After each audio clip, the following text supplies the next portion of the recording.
Bom, vamos lá. O chat está bastante agitado com relação a esse último tema.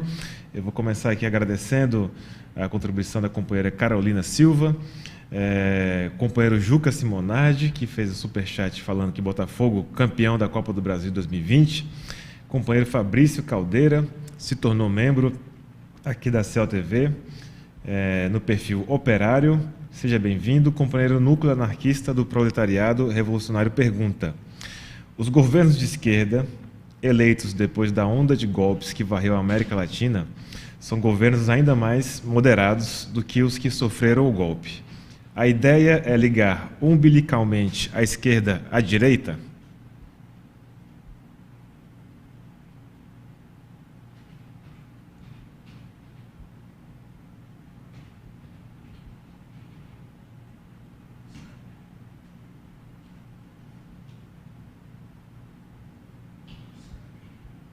Ok, vamos passando aqui para as próximas perguntas. Tem bastante comentário.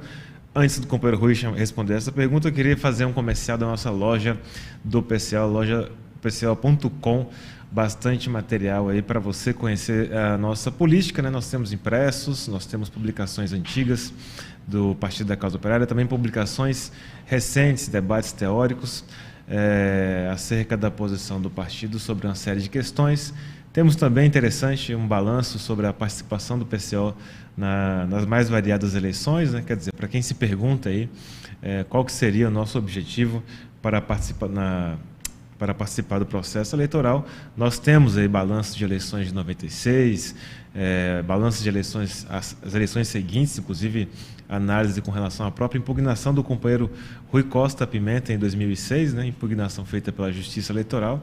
Quer dizer, uma série de materiais que vocês podem ter acesso na loja do PCO, lojadopco.com. Acessem lá e façam os seus pedidos.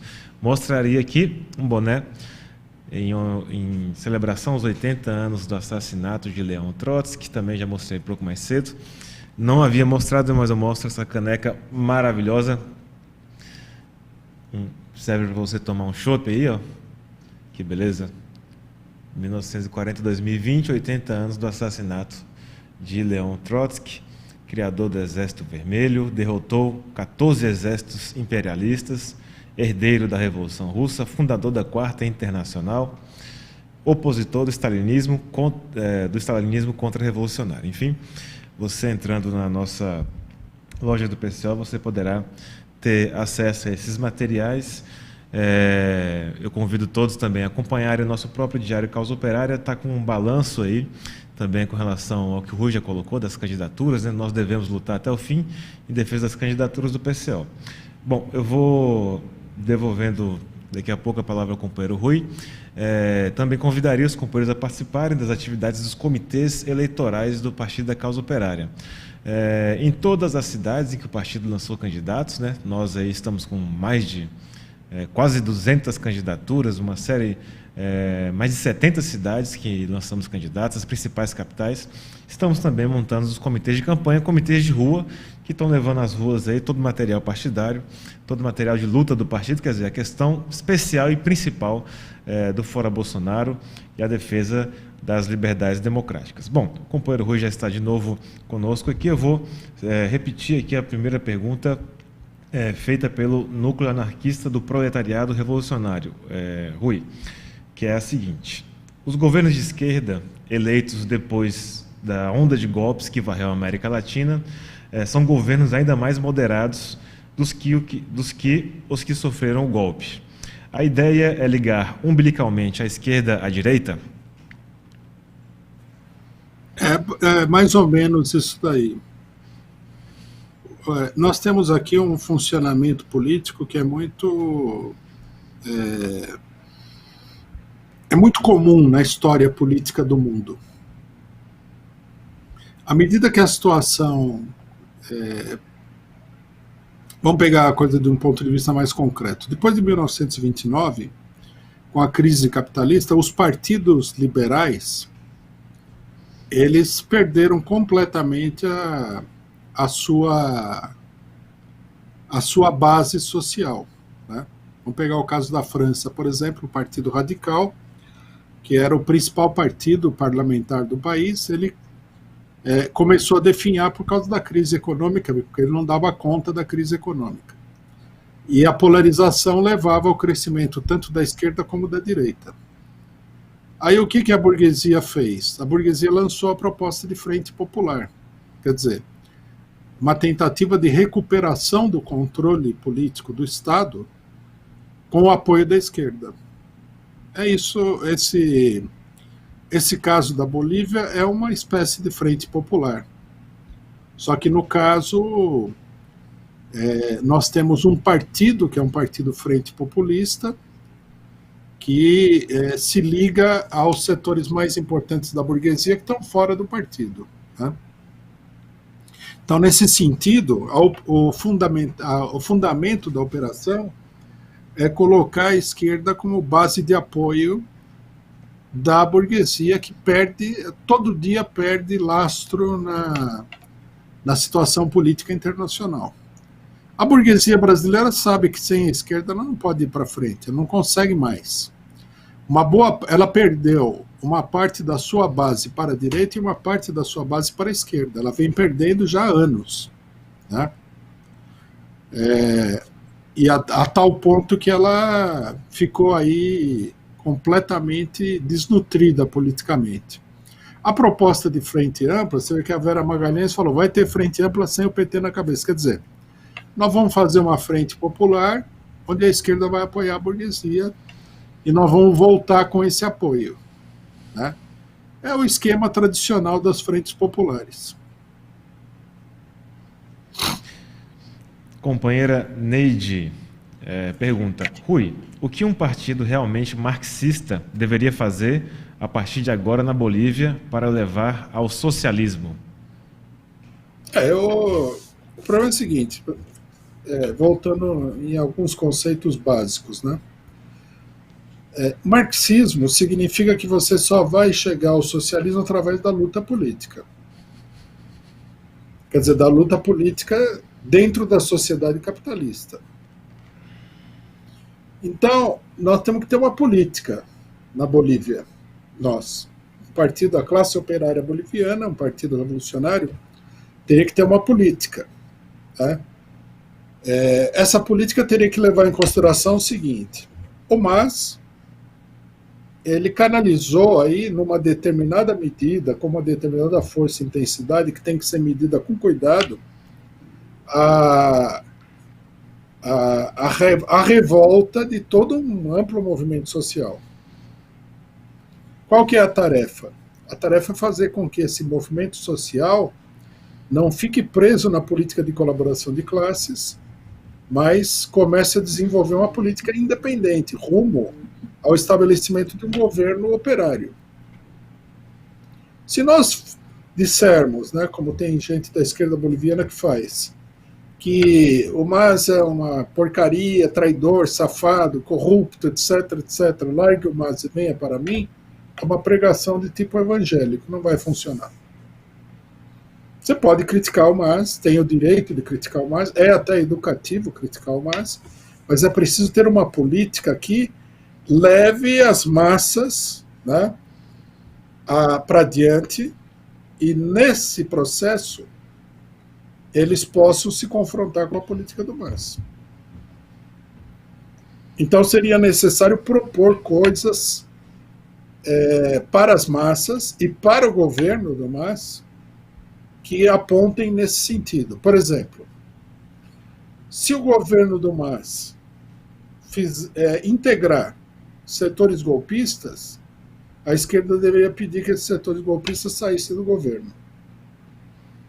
A esquerda deveria aproveitar todas as brechas para forçar uma ruptura do MAS com a burguesia. Esse acordo que é meio secreto, meio sigiloso, ele deveria ser contestado por uma política prática. Né? Política prática é a seguinte: vamos fazer isso. Bom, aí tem as reivindicações populares, deveriam ser apresentadas ao governo e falar, atenda às reivindicações populares. Depois tem o problema dos golpistas, desarmar os golpistas, desmantelar a polícia golpista, etc. e tal. Aí propor armar as massas. E assim, você, através de um determinado programa, você vai fazendo com que a população ela evolua, né, contrastando com a política do governo. Agora, se você passar por cima da relação que a população tem com o MAS, bom, você não vai conseguir fazer a população evoluir. Vira uma política puramente declamatória, puramente declarativa. Você declara o que você acha que deveria ser bom. Mas a política não é um problema de declaração, a política é um problema de ação. É um problema de uma ação que conduz as massas a realizar uma determinada experiência. Bom, acho que tem a ver com a questão colocada. Companheiro Diego Cipriano pergunta, né? Rui, a falta de disposição de Arce em 1. Lutar pelo retorno de Evo à Bolívia, assim como 2. A aceitação dos processos judiciais fraudulentos e 3. A não punição dos golpistas, o que indica? Com os golpistas. E uma tarefa essencial na Bolívia seria golpear esse acordo. Então, por exemplo, reivindicar o fim dos processos contra o Evo Morales, punição dos golpistas, modificação do sistema eleitoral boliviano, punição da polícia golpista e tal. Tudo isso daí ajudaria, né, ao mesmo tempo que você propõe coisas para a organização das massas. Isso aí ajudaria a fazer com que a população tivesse uma experiência com o governo. O núcleo anarquista do proletariado revolucionário pergunta: a direita boliviana também não estava insatisfeita com o governo Áñez? Não se está desconsiderando as disputas internas da burguesia e exagerando o papel da mobilização popular? Não, a burguesia teria, se as condições fossem favoráveis, a burguesia teria se unificado aí, para não entregar de volta o governo para o MAS. Tudo bem que eles entregam o governo num acordo, etc., etc., mas não é a melhor opção. É a mesma coisa que aconteceu no Brasil, ao contrário. A burguesia, vendo que não tinha jeito de impedir o governo do PT a não ser com o Bolsonaro, apoiou o Bolsonaro. Eles não apoiaram o governo porque eles achavam que não tinha condição. Ou eles poderiam ter apoiado no final, mas diante do acordo eles voltaram atrás. Claro, a divisão da burguesia expressa uma fraqueza de todo o processo político que eles iniciaram, não há dúvida nenhuma. Mas o fator principal foi a mobilização popular. Inclusive a divisão da burguesia, ela se dá frequentemente pela pressão popular. A pressão popular acaba acirrando as contradições internas da burguesia. Mais uma pergunta. Facundia pergunta o seguinte: teria o Haddad esperança de ser o Arce brasileiro ou a elite estaria construindo o Boulos? Eu acho que no Brasil tem muitos candidatos a Luiz Arce. O Haddad é um deles. O Rui Costa é outro deles, o Boulos é outro deles, o Flávio Dino é outro, o Ciro Gomes é outro. O Haddad fica claro quando, apesar do PT ter falado contra a Frente Ampla, ele foi lá e assinou o manifesto lá dos... Não sei se era direito já, somos 70%, ou os dois, não sei. Quer dizer, mostra que ele tá num namoro muito grande com a burguesia, né? Ele quer ser um candidato acolhido pela burguesia. Agradecer aqui o superchat do companheiro Luiz Preza, do companheiro Everton Máximo e do companheiro Joxil, que pergunta o seguinte: como se define ou identifica um governo nacionalista? O que precisa para um governo ser considerado nacionalista? Você vê, em geral, pelas formulações e pela ação do governo, né?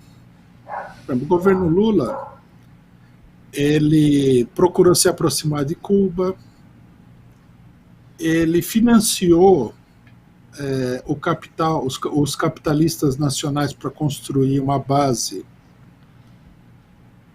um porto, né? Em Cuba. Ele procurou desenvolver aí a produção nacional de vários setores ligados ao petróleo. É uma política de tipo nacionalista. Quando a gente fala política de tipo nacionalista, nós não estamos falando que a política... Tem que sempre relativizar, porque é uma categoria política. Nós não estamos falando que o Lula é um Nasser brasileiro. Também não estamos falando que ele não seja, né? Nós estamos reconhecendo qual é o sentido geral da política dele. A política do FHC era a política de fazer tudo o que o imperialismo queria, quase. A política do Lula foi diferente. Ele fez muita coisa que o imperialismo queria, mas ele também fez muita coisa que o imperialismo não queria. É uma característica da política nacionalista. É isso que a gente tem que ver, né? Em geral, né, uma facção política, uma personalidade política que se apoia sobre o movimento de massas, ela tende a ter essa posição de tipo nacionalista, né? Mas eu não sei, acho que não há muita dúvida de que a posição do Lula é uma posição nacionalista. Não quer dizer que ele sempre haja de uma maneira a confrontar o capital estrangeiro. A política dele no governo foi, em certa medida, uma política pragmática, onde ele achava que não teria condições ou que seria muito arriscado enfrentar, ele cedeu. Mas o pragmatismo aí não elimina o fato de que, no fundamental, a orientação dele é mais nacionalista do que a dos governos anteriores. Pergunta do companheiro João Pedro. Rui, uma revolução em um lugar como Rio de Janeiro, que está dominado por milícias, não resultaria em uma bagunça política e social que favoreceria estes grupos criminosos? Não, porque as milícias... Vamos supor que houver essa situação hipotética. As milícias se alinhariam rapidamente à contra-revolução. Há uma questão que a gente tem que entender da revolução, é que a revolução é uma espécie de força magnética que divide profundamente os campos em luta, né? Alguns setores são atraídos poderosamente para a revolução, outros são atraídos poderosamente para a contra-revolução. Então a coisa tende a se colocar assim. O que tende a ser confuso são aquelas forças políticas de tipo democrática, esquerda, pró-imperialista, etc. E tal. Você vê na Revolução dos Cravos, em Portugal, o Partido Socialista Português, que era contra-revolucionário, ele atuava no campo da revolução. Ele servia como uma espécie de escudo para as forças contra-revolucionárias portuguesas. Mas a tendência não. Milícia rapidamente seria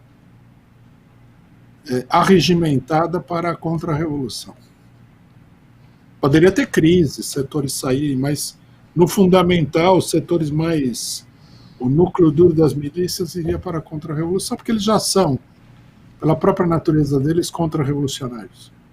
Já, por exemplo, as organizações criminosas, uma parte poderia se alinhar com a revolução. Por que não?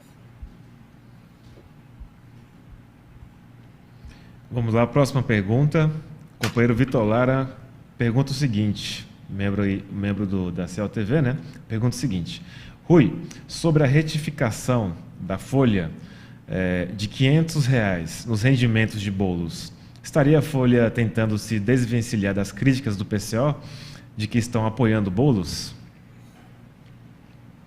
Bom, essa crítica ela foi tão crítica que só serviu para fazer propaganda do Boulos, né? Imagina criticar o cara por causa de R$ 500. A crítica é a famosa crítica amiga, né? Não é o fogo amigo. Eu acho que isso daí é assim, uma tentativa de mostrar que não. A Folha não é o jornal que só apoia o Boulos, só apoia o Boulos. Olha aqui, esse é o famoso, é o álibi, né? Não, você matou. Não, aqui a minha fotografia, eu estava lá, ó. Todo político malandro tem esses álibis aí. Não, ó aqui a crítica ao Boulos. Mentira, estão falando que a gente apoia o Boulos, aqui a crítica. Criticamos ele porque ele roubou 50 centavos no bar e tal. Companheira Neide pergunta o seguinte: a Frente Ampla ou a Frente Popular são a anticâmara do fascismo? Por quê? A Frente Popular, vamos chamar assim pelo conceito político mais geral, a Frente Ampla é um tipo de Frente Popular. A Frente Popular é um mecanismo de contenção das massas. A única força capaz de derrotar o fascismo são as massas. Se você contiver as massas, desorganizar as massas, você vai abrir o caminho para o fascismo. Né? Então, a burguesia, Lenin já falou uma coisa muito importante, que é o seguinte: a burguesia não tem uma política única. Democracia ou fascismo. Ela tem as duas políticas. Ela tem a democracia, tem o fascismo e todas as variantes intermediárias dessas duas políticas fundamentais. Então, não dá, se as massas começam a se agitar demais, etc. e tal, o fascismo não vai conseguir conter democracia, ou seja, a Frente Popular. Se a Frente Popular se desmoraliza, desorganiza o movimento, fascismo. Existe uma combinação, eles são peças de uma mesma engrenagem política. Elas não são, essas peças, observando a engrenagem, elas não se excluem, elas não são antagônicas, por mais que uma grite contra a outra e tal. Elas são peças complementares, elas fazem o jogo, né? Então a Frente Popular empurra para o fascismo e tal. Vamos lá, a companheira Lenise pergunta: mas Rui, será que a esquerda ameaçadora conseguiria chegar ao poder pela eleição? Só a revolução salvaria a América Latina? Bom, se existe uma coisa que é certa, é que só a revolução vai salvar a América Latina. Porque veja só, nós temos que olhar as coisas em perspectiva. A América Latina está aqui há, vamos supor, né, grosso modo, 500 anos. Isso aqui é uma desgraça. É uma coisa assim, a dominação. Primeiro era uma colônia. Aí houve uma revolta, se libertaram de Portugal, Espanha, etc. Caíram sob a dominação do colonialismo britânico, que colonizava os países de maneira menos evidente, né? Depois houve novas crises e revoltas, o continente caiu sob o controle dos norte-americanos. O desenvolvimento econômico de nenhum dos países da América Latina conseguiu chegar num ponto de criar um país desenvolvido. Teve bons momentos. A Argentina foi considerada um país muito rico. Era um país muito rico, mas não conseguiu se desenvolver. O Brasil conseguiu um certo nível de industrialização, não conseguiu se desenvolver. Quer dizer, diante disso tudo, nós já tivemos também aqui uma quantidade imensa de governos eleitos, né? Eleição no Brasil não é uma coisa nova. Eleição no Brasil existe desde 1822, na época da independência. Nós estamos indo aqui para 200 anos de eleição, não resolveu nada. É sempre o mesmo domínio da mesma oligarquia financeira, agrária, etc. e tal. Quando você elege um governo popular que é apoiado pelas massas, vem o golpe de Estado e tal. Então, quer dizer, acho que o diagnóstico é simples, né?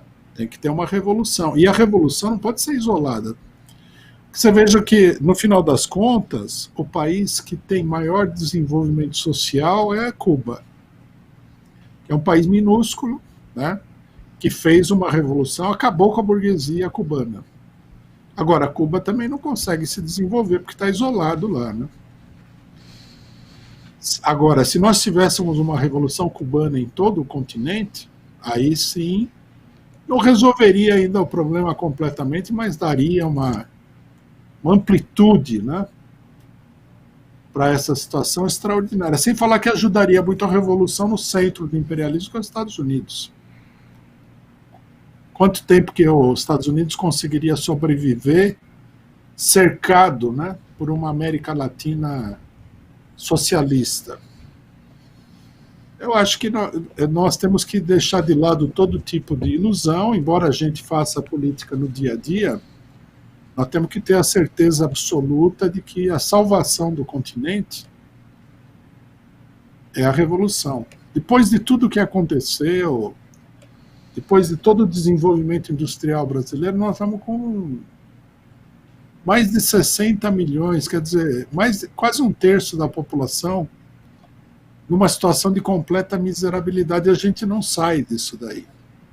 O Nordeste continua sendo aquilo que sempre foi, uma região atrasada, com possibilidade de desenvolvimento, um dos grandes problemas do Brasil.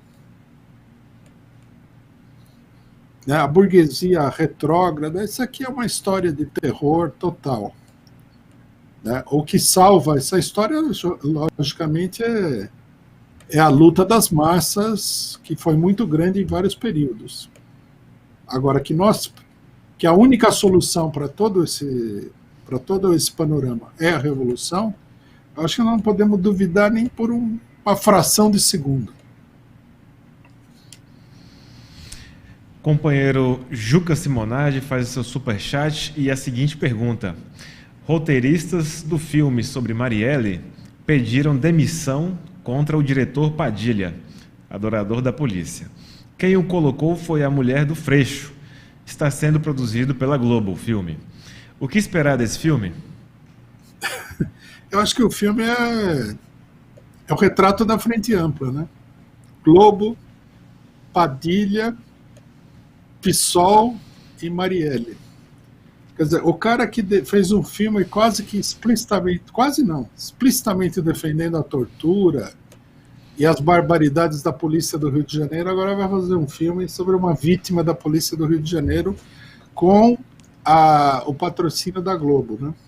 Eu tenho certeza que o esquerdista pequeno burguês típico do PSOL vai ficar super emocionado, né? Mas isso daí é grotesco, é um tapa na cara de todo mundo, né?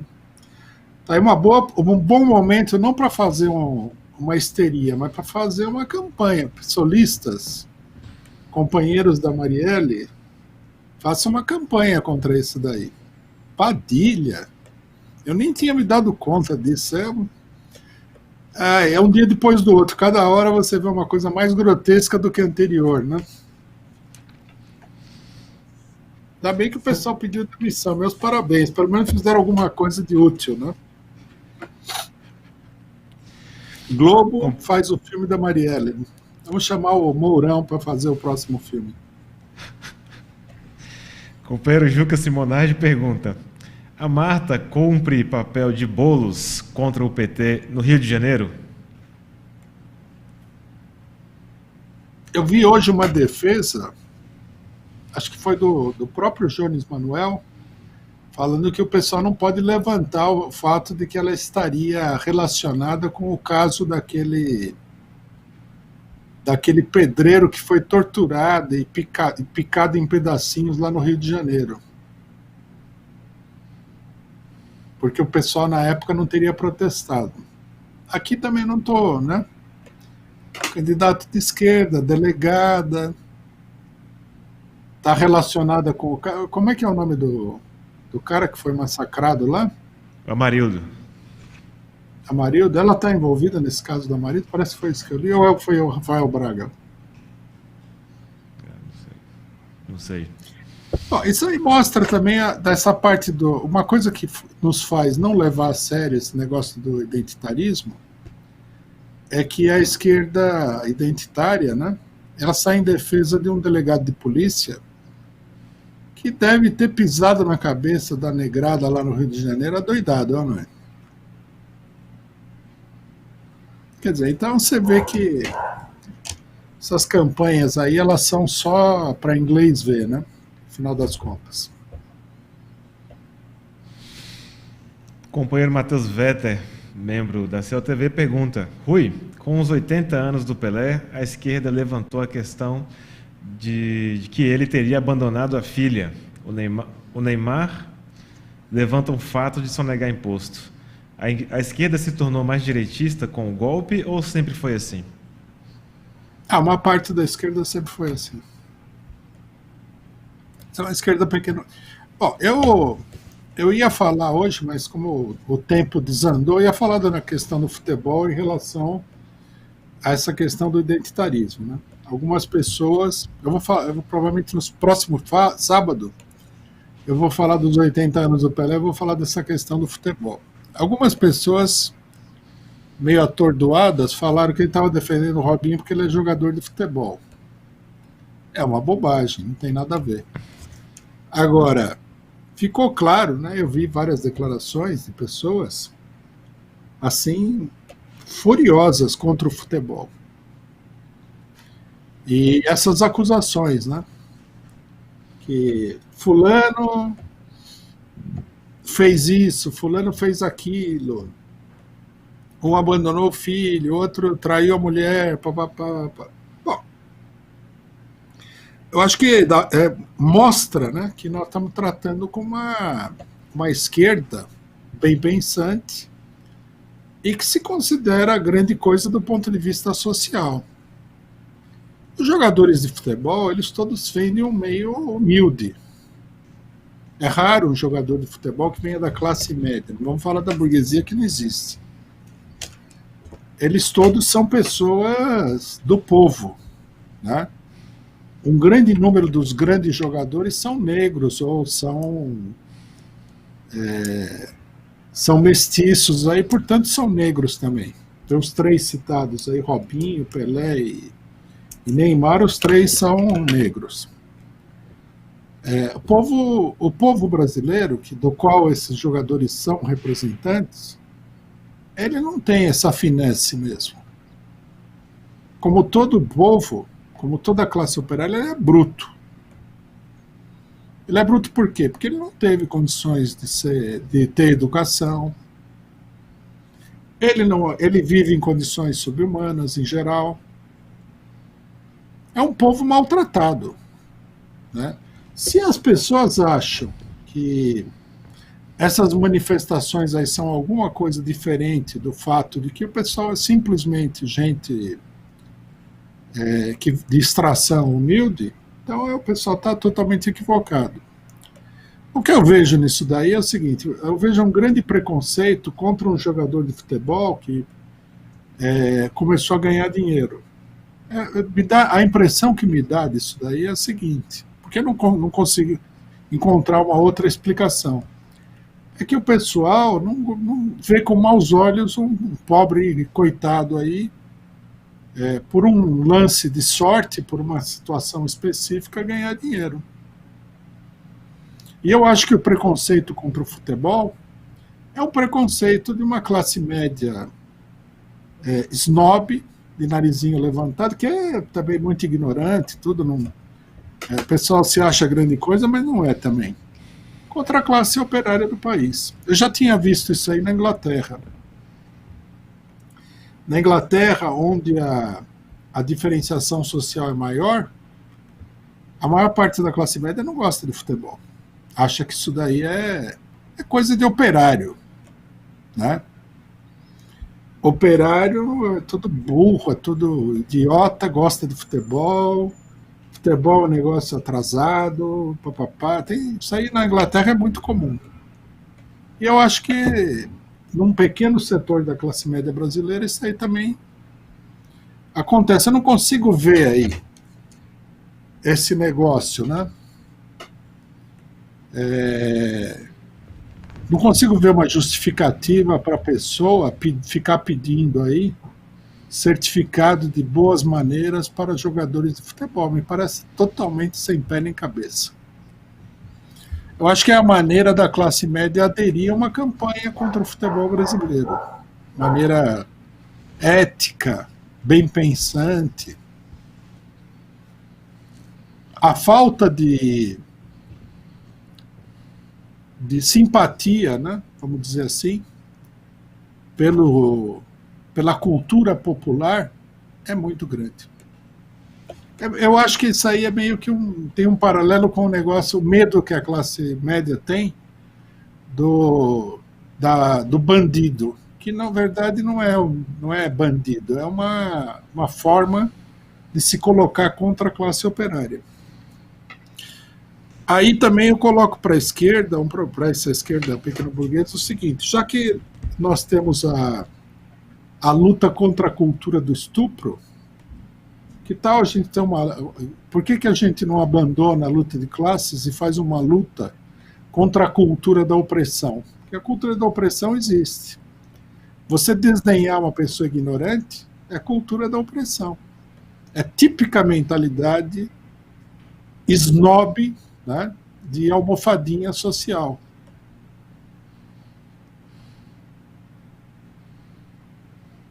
Quem que não vê que esses jogadores de futebol são todos pessoas simples? Quem que não sabe disso daí? Que as pessoas têm a maior dificuldade de tratar com todos os problemas. Aí o cidadão faz campanha para jogador de futebol estrangeiro, que é uma coisa inacreditável, né? Em pleno Brasil. Companheiro Luiz Preza pergunta o seguinte: Rui, os candidatos do PCO são bem jovens, 20, 30 anos. Poderíamos supor que o PCO é o partido do futuro, caso esses candidatos não desistam? Eu acho que sim. Uma coisa que nós no PCO nós temos nós enfatizamos muito isso daí durante todo o período que nós estamos vivendo, que é o seguinte, né? É uma coisa que está no programa de transição e que para a gente é muito importante. No programa de transição, depois que ele apresenta todo o programa, fala da necessidade de construir um partido revolucionário e a Quarta Internacional, ele fala o seguinte: que a Quarta Internacional deve dar lugar, quer dizer, deve dar espaço político, deve acolher tanto a juventude quanto a mulher trabalhadora. Então nós temos isso daí como uma questão chave, né? O ingresso da juventude no partido, nós estamos com muitos jovens, muitos candidatos jovens, é excelente, é extraordinário, é muito bom.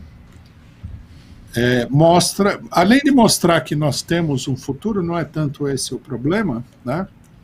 Mostra que nós estamos agrupando um setor mais dinâmico da população, que tem dificuldade de militar, porque você imagina, né?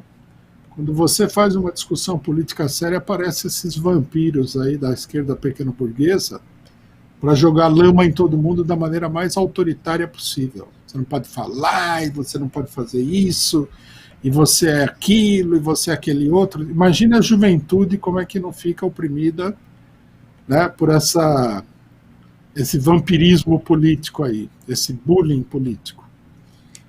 Então, é importante desenvolver a possibilidade de militância do PCO. Eu já vi gente criticar uns adolescentes. O adolescente é um militante revolucionário por excelência. num partido como o nosso, os que chegam à velhice militando vão ser poucos. Em geral, é o jovem que impunha a bandeira da revolução. A revolução é uma coisa que precisa do entusiasmo, de idealismo, né? Tem muita essa esquerda pequeno burguesa também é uma coisa que é desagradável. É o seguinte: o cidadão aí, muitos começaram militando.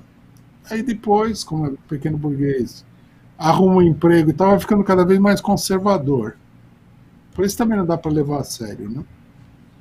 A revolução precisa de pessoas idealistas, que estejam dispostas a se sacrificar, lutar do lado dos oprimidos e tudo mais.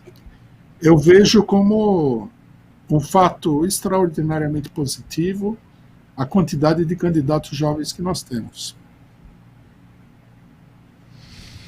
Eu vou aqui listar rapidamente alguns superchats. Companheiro César Silva, obrigado pela contribuição. Companheira Elizabeth Novi, Fernandes da Silva. Companheiro Marlon Silva também contribuiu para a CELTV. Muito obrigado. Companheiro Ernesto Abdala Filho contribuiu também. A gente agradece a contribuição. Companheira Karine, Paulo Magalhães e companheira Michele Galvão, que faz a seguinte pergunta: o Rui não foge do debate, mas eu preciso compreender um pouco mais do porquê de não incluir o identitarismo na luta marxista.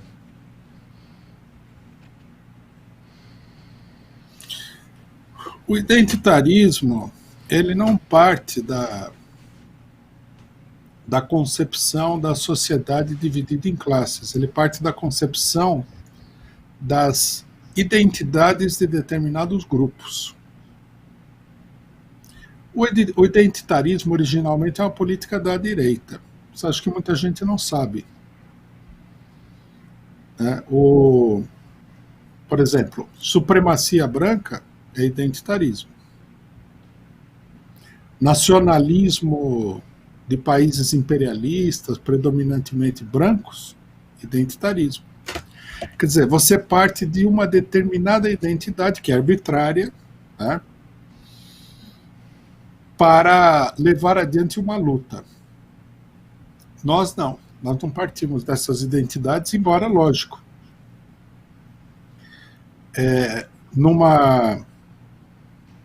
nas classes sociais, na sociedade, há muito mais divisões do que simplesmente entre a burguesia e o proletariado.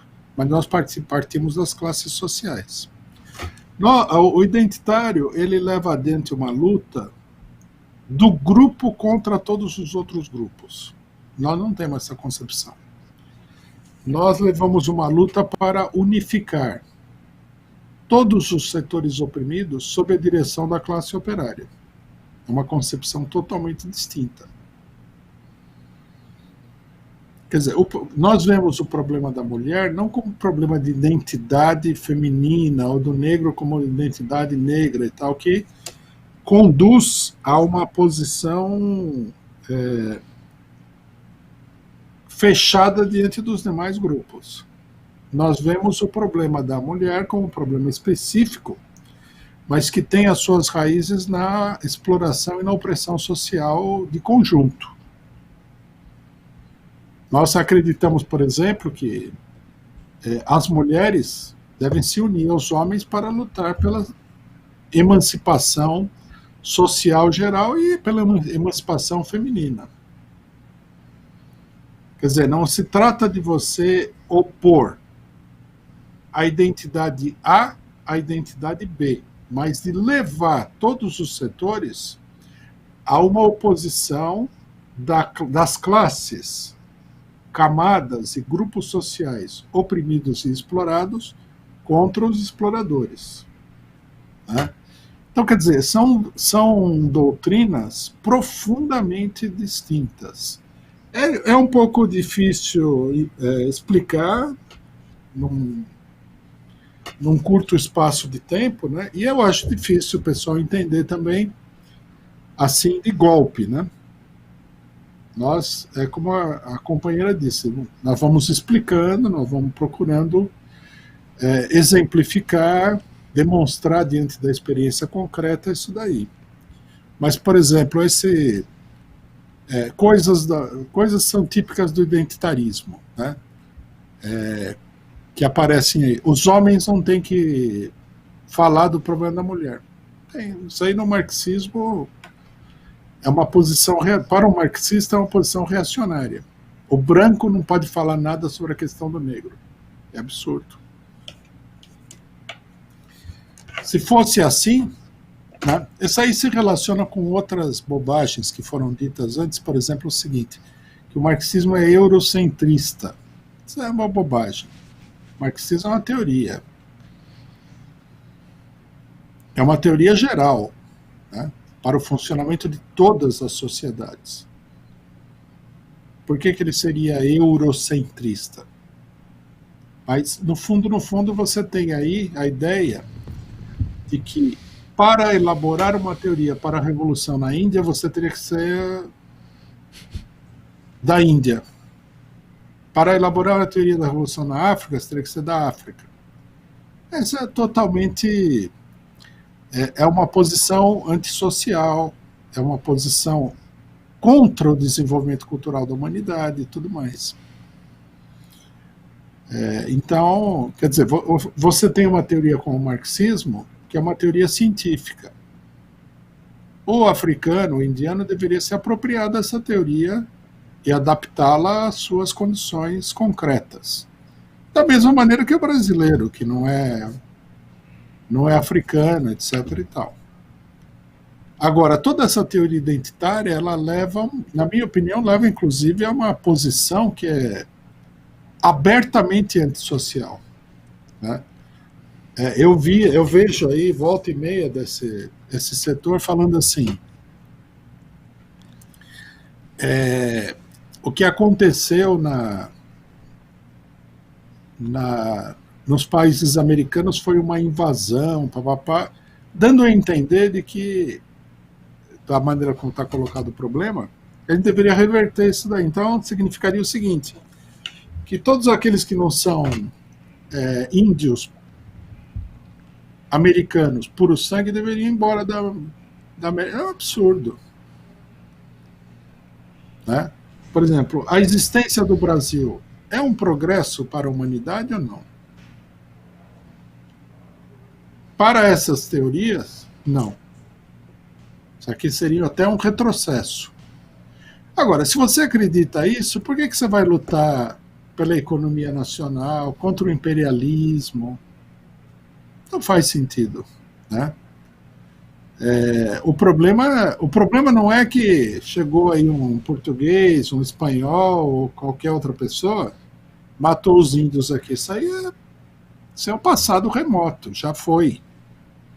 O problema é que hoje o desenvolvimento do país, para as pessoas que estão vivas aqui hoje, brancas, negras, nativas originais do país, etc. e tal, é que o imperialismo impede o desenvolvimento nacional do país. Então, quer dizer, essas teorias, elas são teorias pequeno-burguesas e elas têm um fundo irracional. Elas têm um fundo que, se a gente for ver bem, é uma coisa direitista, retrógrada, antissocial, né? Eu enfatizo esse problema porque qual que é o nosso pensamento? O nosso pensamento é o seguinte, como disse Lenin, sem teoria revolucionária não há movimento revolucionário. Qual é a teoria revolucionária? O marxismo. Então nós não devemos ficar fazendo bruxaria com o marxismo. Nós devemos colocar lá meio litro de marxismo e meio litro de loucura pequeno-burguesa, misturar tudo para ver se sai uma teoria mais... Não. Nós devemos lutar pelas bases, princípios e fundamentos teóricos do marxismo, mesmo que os outros setores estejam bem intencionados. Que a pessoa que acha, por exemplo, que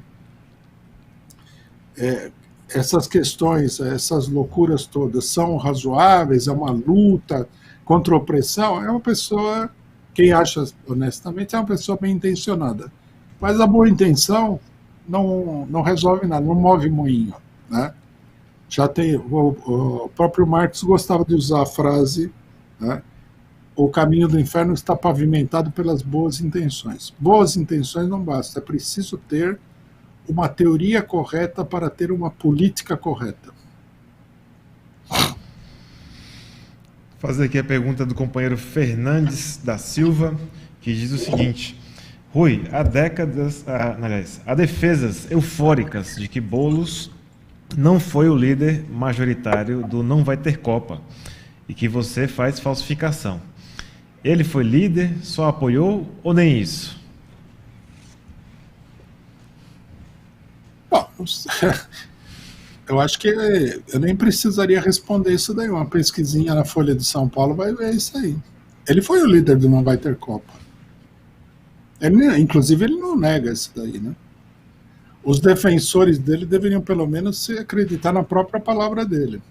Ele falou que ele foi o líder, ele deu uma explicação. A explicação qual que é?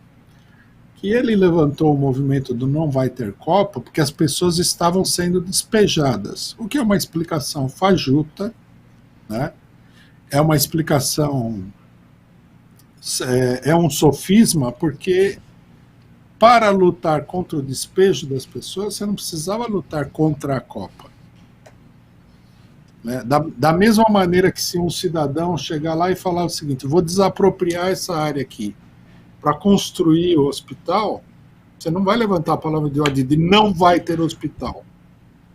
Você vai levantar a palavra de ordem de não ao despejo das pessoas.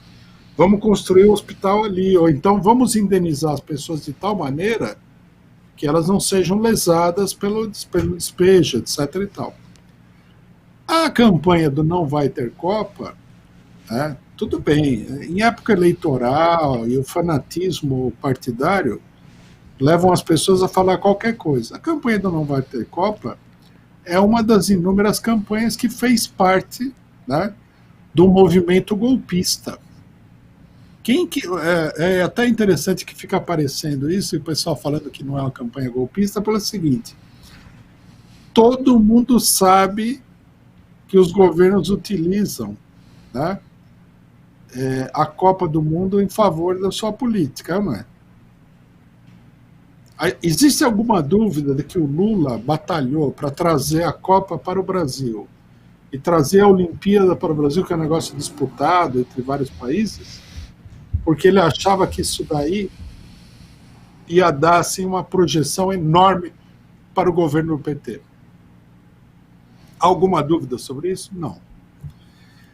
Alguma dúvida de que ele, Lula, pretendia transformar, né, a realização da Copa no Brasil em voto? Também acho que não pode haver nenhuma dúvida sobre isso daí.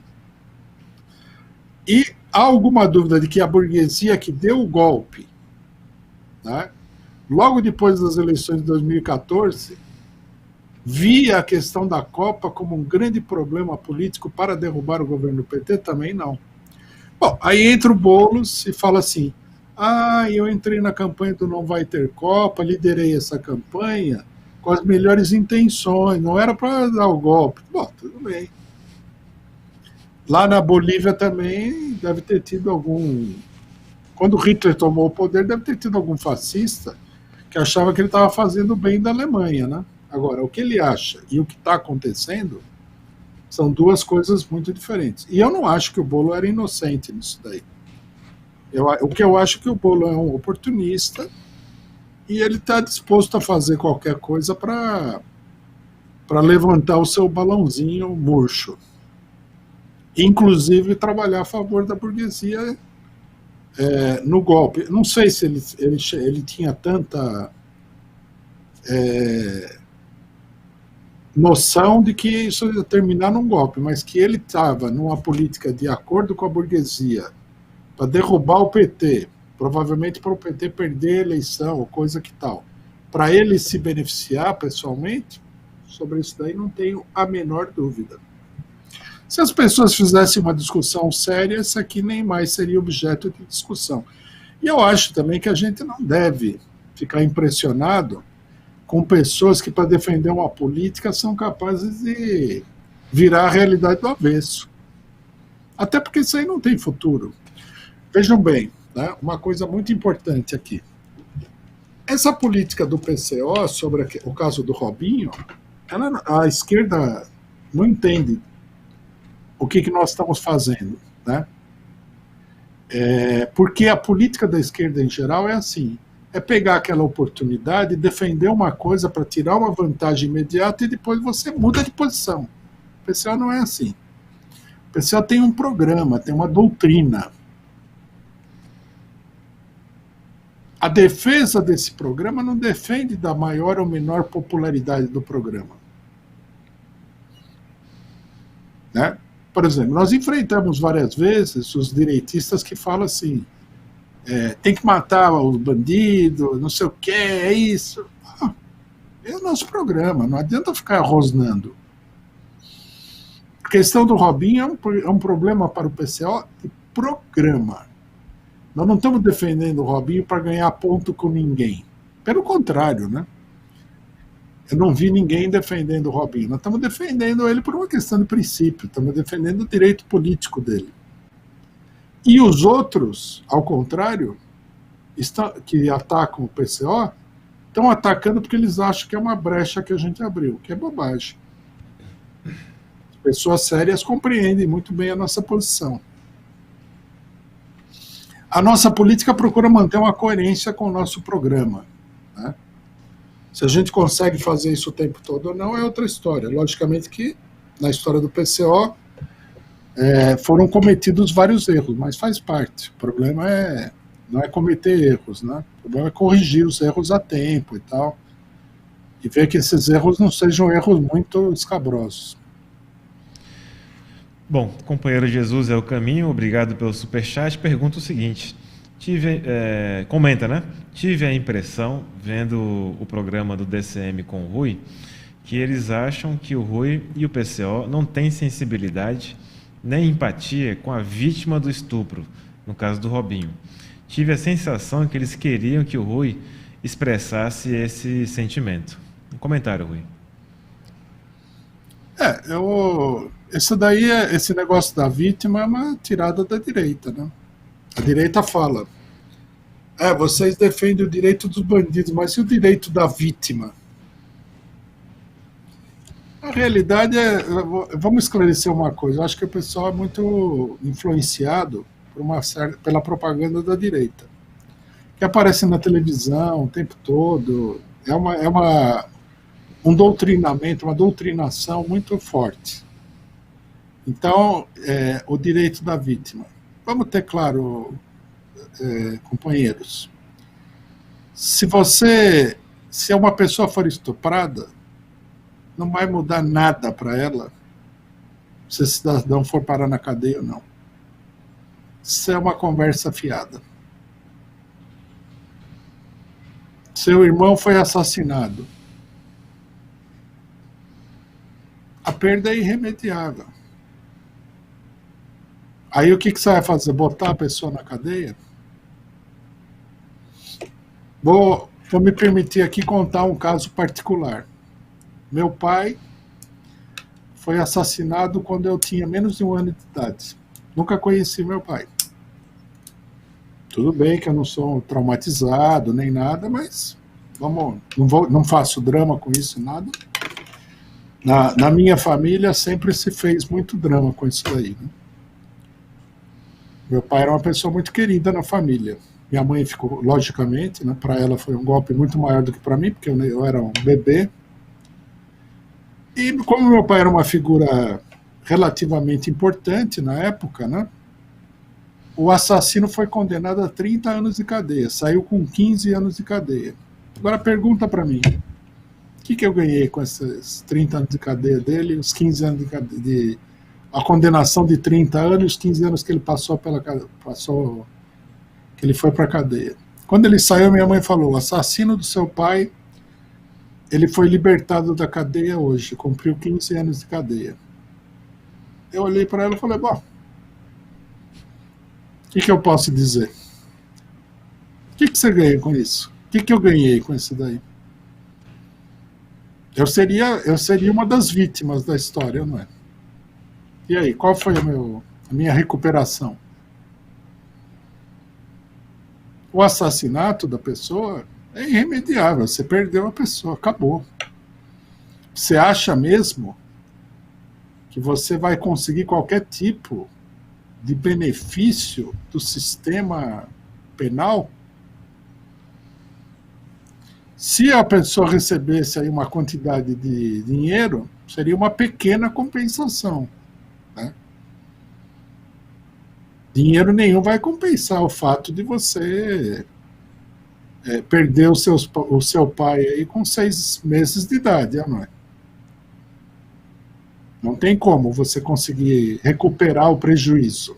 Mas faz sentido do ponto de vista material, não do ponto de vista emocional, você obteve aí uma recuperação. E a moça, aí alguém fala, eu vi gente falando assim, e a moça que foi estuprada? A moça que foi estuprada, infelizmente o prejuízo está feito. A prisão da pessoa não tem nada a ver com a vítima, é um problema social. Teoricamente seria uma maneira de conter, né, os excessos do comportamento humano. Então você fala, não pode matar, matou, vai preso para conter, para não dar margem a que a loucura se espalhe. Mas é só isso. A vítima não vai ganhar nada. No caso da mulher que foi estuprada, ela pode pedir uma indenização para o Robinho se o Robinho for condenado. É a única compensação. Em relação ao dano físico, emocional que pode haver nessa situação, ela não vai recuperar nada. Esse negócio, o direito penal não é direito da vítima. O direito penal é um tipo de controle social.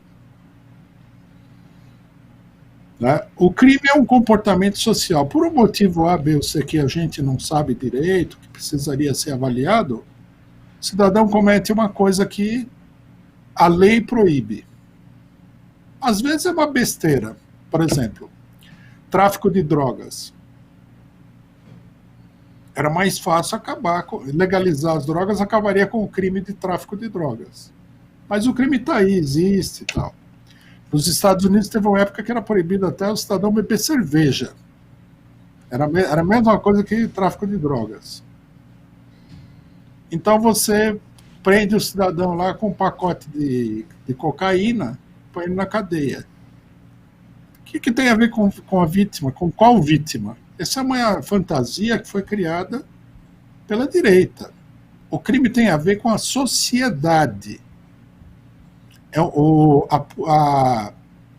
A prisão, o direito penal é um mecanismo social para, teoricamente, tentar conter o crime, tentar conter determinados comportamentos que são considerados, num dado momento, antissociais. É só isso.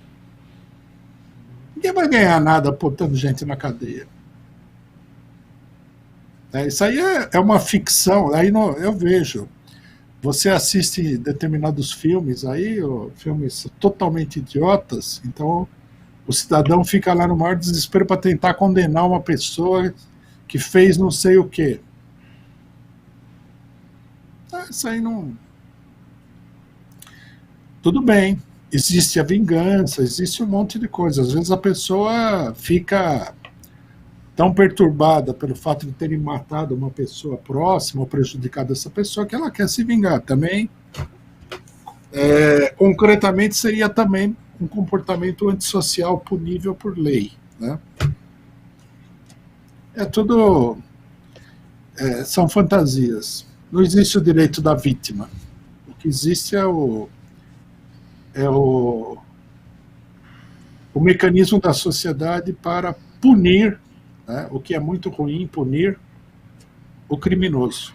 Quando o criminoso deveria ser visto como um fenômeno social a ser resolvido, a ser administrado. Esse ódio de criminosos também é uma coisa irracional. O que adianta? É medo, no final das contas. A pessoa tem medo aí de ser assaltada e tal. É uma coisa que está relacionado com o tipo de sociedade que a gente vive, que é dominada pela propriedade e tudo mais. Perfeito, companheira Elizabeth Novi pergunta: Rui, em uma sociedade socialista e operária, socialmente mais igualitária, como se vislumbraria esses chamados pela burguesia de crimes hediondos? Existiriam em menos quantidade? Por quê? Bom, o crime, nesse caso, né? Bom, primeiro uma explicação sobre o crime hediondo. O crime hediondo é uma coisa direitista que foi inventada para aumentar as penas. Então, criaram o crime hediondo. Crime hediondo significa que você pega um crime qualquer, põe a etiqueta de hediondo e aumenta em 50% a pena. Bom, qual que é o crime hediondo? Depende. Para alguns pode ser o terrorismo, sequestro, sei lá. Na verdade, se você deixar, a direita põe crime hediondo em todos os crimes. Todos os crimes acabam sendo hediondos. Bom, o que acontece, né? Como é que um socialista vê o crime, um marxista? O marxista vê o crime como sendo um problema social. Há uma defasagem, como é que a gente poderia dizer? Uma contradição entre o comportamento de uma parte da população e a lei. Esse comportamento tanto pode ser um comportamento sem maiores consequências. Dei aqui o exemplo do tráfico de drogas. Como pode ser um comportamento antissocial. O cidadão sai por aí com uma atitude violenta com diversas pessoas. Não se trata de uma atitude violenta isolada, porque atitude violenta isolada pode ser produto de uma série de circunstâncias. Mas vamos pegar a pessoa violenta em geral, contumaz, etc. e tal. Quer dizer, o comportamento dele está em contradição com a sociedade. Por quê? Problemas dele, problemas sociais que ele sofre. Enfim, a gente teria que analisar, né, essas contradições e procurar resolver as contradições, não simplesmente ter uma mentalidade bárbara, que é a mentalidade da extrema-direita, de massacrar a pessoa que cometeu o crime. Então, numa sociedade socialista, primeiro, os crimes contra a propriedade desapareceriam todos, porque já não há propriedade. O crime contra a propriedade é um crime típico do capitalismo. À medida que as pessoas têm, da parte da sociedade, uma perspectiva de vida, emprego, né, condições para resolver os seus problemas e tudo mais, que são dadas pela sociedade, que a sociedade capitalista não oferece de jeito nenhum, pelo contrário, ela esmaga a pessoa, a quase totalidade dos crimes diminuiria. Não dá para você dizer assim, na sociedade socialista não vai haver nenhum crime. Não, tem pessoas que, por uma série de características, podem acabar cometendo crime, mas com certeza diminuiria muito. E essas pessoas que acabam cometendo crime também, a sociedade não trataria de esmagar ninguém, né? Procuraria encontrar condições de suprimir os fatores, as condições sociais que levaram a pessoa a cometer o crime. A ideia de que o criminoso é um ser à parte da sociedade é uma ideia idiota. Não é que é uma ideia errada, é idiota. O Brasil tem, só de preso tem 800 mil pessoas. Né? Quer dizer, isso significa que deve ter aí, sei lá, na população pobre, deve ter 5 milhões de pessoas, pelo menos, cometendo crime. E aí tem o crime do rico, que é um tipo de crime diferente. Quer dizer, que não tem nada de excepcional. É tudo um produto social. Se existe uma coisa que a esquerda precisaria fazer, principalmente a esquerda marxista, revolucionária, é romper totalmente com essa mentalidade direitista sobre o crime. Imagina se um partido marxista, socialista, estiver aí para esmagar um indivíduo porque ele cometeu um crime. Que mais ou menos a exigência que foi feita a nós no caso do Robinho, né? Aí alegaram também que, não, o Robinho não é que ele é um... Esse aí é um argumento também típico da direita. Não é que ele é... O crime dele tem um fundamento social. Ele tem dinheiro. Tudo bem, ele tem dinheiro, mas ele não é uma pessoa de origem rica nem nada. O dinheiro, inclusive, afeta a vida do cara. Você vê que ele estava aí metido numa orgia, aí numa boate e tal. Com certeza o dinheiro faz mais mal para ele do que bem, no final das contas. Não é porque a pessoa tem dinheiro que o problema social está resolvido. Bom, nosso tempo está bem apertado, vou ler aqui os superchats finais, né? Companheiro Luiz Capacete contribuiu com a Causa Operária TV e diz: a juventude do partido tem uma aula de revolução todos os dias, na sua prática e aos sábados por excelência. Companheiro Ao Vivo também fez a sua contribuição, fala o seguinte: Rui, o farol da esquerda, PCO 29, partido de luta. Bom, aqui tem mais, acho que relativos ao tema, 2 superchats com 2 perguntas, né?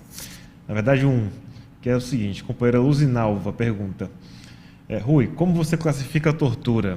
É como um crime qualquer? E aí eu aproveito, Rui, uma pergunta que ficou sendo repetida no chat era o que faria se fosse conosco o estupro, com os nossos familiares, etc. e tal.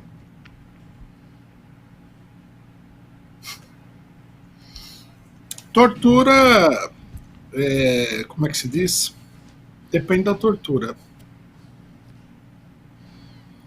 Se é tortura política, ela já não é um problema de direito penal, é um problema político. Por exemplo, nós somos contra a pena de morte no direito penal.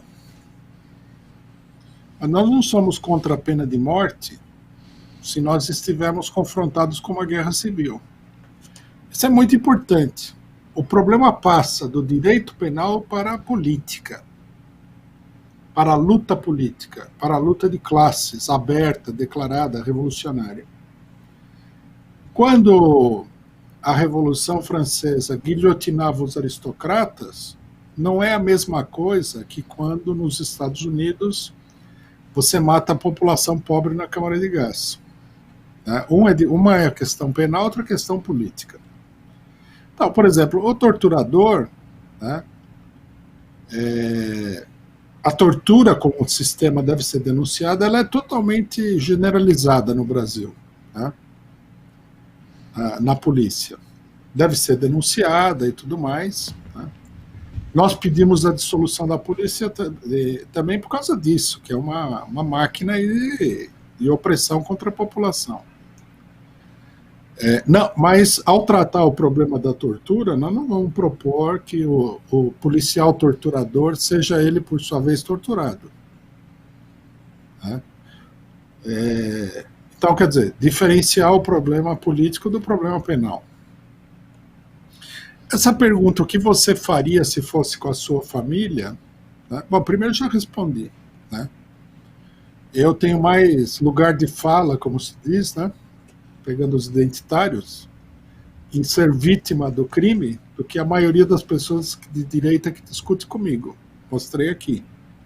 Meu pai foi assassinado quando eu estava no berço ainda. Ele foi assassinado com 4 tiros. O que eu penso desse acontecimento? A mesma coisa que eu penso se isso acontecesse com outra pessoa. Né? Se existe uma coisa que é terrível na direita, é isso daí. As suas opiniões têm que ser condicionadas pela sua situação individual. Se estuprar a mulher do vizinho, o que eu ligo? Agora, se for a minha, tá? Se assaltarem o meu vizinho, tudo bem, problema dele, ele que se vire. Agora, na minha casa, Aí eu viro bicho, eu quero matar, eu quero queimar, eu quero torturar, eu quero decapitar, eu quero colocar o cara na fogueira, tudo. Ah, isso aí é uma manifestação de despolitização.